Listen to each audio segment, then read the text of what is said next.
एक बार पुनः आप सभी का मेरे चैनल विभाग सोच अपनी आवाज़ में स्वागत है। मैं अभिषेक राय आपका अपने चैनल में स्वागत करता हूं। आज हम बात करेंगे हिंदुस्तान और हिंदुस्तान में रह रहे हिंदुओं की।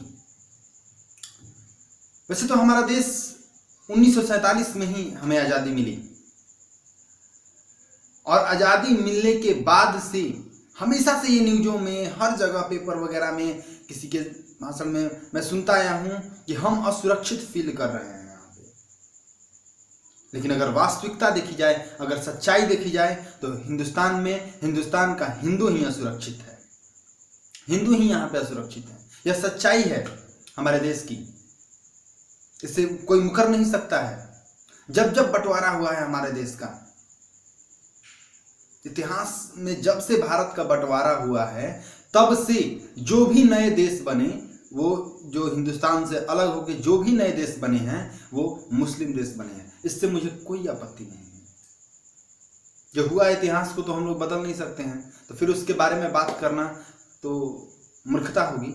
लेकिन एक पॉइंट है यहाँ पे इसको बात करने के लिए। लेकिन आज तक हिंदुस्तान जहाँ पे 80% हिंदू रहते हैं उसे धर्मनिरपेक्ष देश घोषित कर दिया गया। इससे भी मुझे कोई आपत्ति नहीं है। चलिए, उस समय जो भी सिचुएशन रही होगी, जो भी रही होगी, धर्मनिरपेक्ष से घोषित कर दिया गया। थोड़ा सा मलाल तो है जब 1947 में देश का बंटवारा धर्म के आधार पे हुआ। कोई कुछ भी कहे, लेकिन 1947 का बंटवारा वास्तविक तौर पे धर्म के आधार पे ही बंटवारा था। लेकिन एक देश इससे अलग होकर पाकिस्तान मुस्लिम राष्ट्र बना और हिंदुस्तान को क्या घोषित किया गया? सभी धर्मों का स्वागत होगा यहाँ पे। चलिए, अच्छी बात है। लेकिन इसके बनने के बावजूद यहां पर हिंदू असुरक्षित क्यों हैं?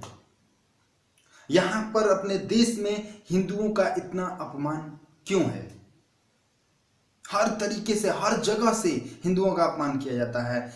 आज के डेट में अगर बात करें, वो देश जिसे हिंदुओं के नाम से जाना जाता है, वो देश जिसे हिंदुस्तान के नाम से भी जाना जाता है, हिंदुस्तान हिंदुओं से ही निकलकर बना है सब, वहां पे दिन दहाड़े साधु संतों की हत्या हो जाती है। और होता क्या है? कुछ नहीं। संतावना के नाम पे हिंदुओं को केवल दिया जाता है, वो क्या है? उनके सर पे, उनके माथे पे थोपा जाता है एक ही चीज, वो है जांच। और कुछ नहीं होता है यहाँ पे। आपके सामने बहुत अच्छे अच्छे एग्जाम्पल हैं। दिन प्रतिदिन आप न्यूज पेपर उठाइए, न्यूज टीवी ऑन करिए, क्या तो यहाँ पे वहां पे हिंदुओं की हत्याएं हो रही हैं। और अगर बात करें लोगों की, तो लोग कह रहे हैं कि असुरक्षित वो हैं, असुरक्षित यहाँ पर हिंदू है और यहाँ का हिंदू असुरक्षित रहेगा।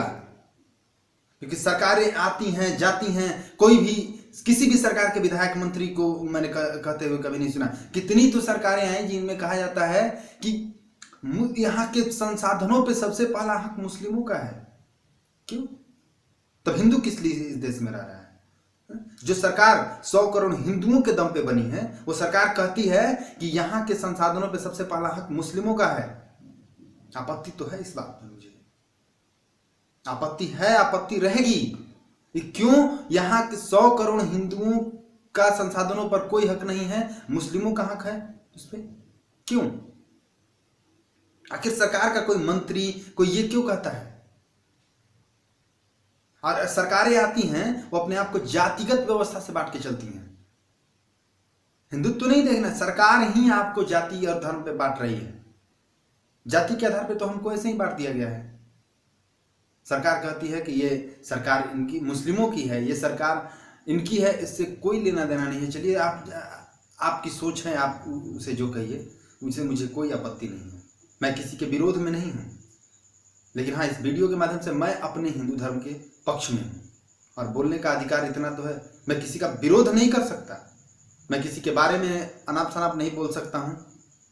तो भारत में शायद इतनी मुझे भी बोलने की अभिव्यक्ति मिली होगी, अभिव्यक्ति व्यक्त करने का मौका मिलना ही चाहिए कि मैं अपने कम से कम धर्म के बारे में बात कर सकूं। ऐसे ही पालघर में 3 साधुओं की मॉब लिंचिंग हो जाती है, वहां की पुलिस खड़ी की खड़ी देख रही है, कुछ नहीं।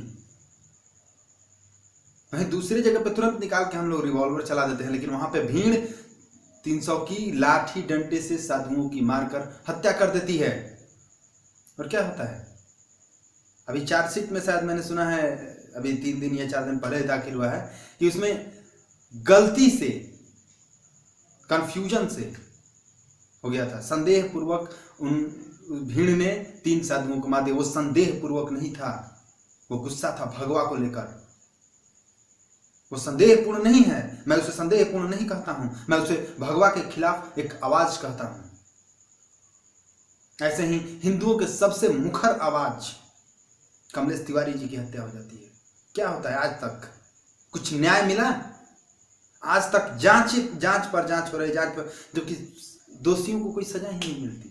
अभी चंद दिनों की पहले की घटना है, एक साधु संत को गले में भगवा पहनने के कारण कुछ लोगों ने मिलकर मॉब लिंचिंग करके मार दिया उन्हें। मिलेगा क्या? जांच मिलेगा आपको। सरकारें आएंगी जाएंगी, लेकिन हिंदुओं को उनके संतावना के नाम पे, उनके वोट के रूप में केवल एक ही चीज मिलेगी, तो वो है जांच, और कुछ नहीं मिलने वाला है। यहां पे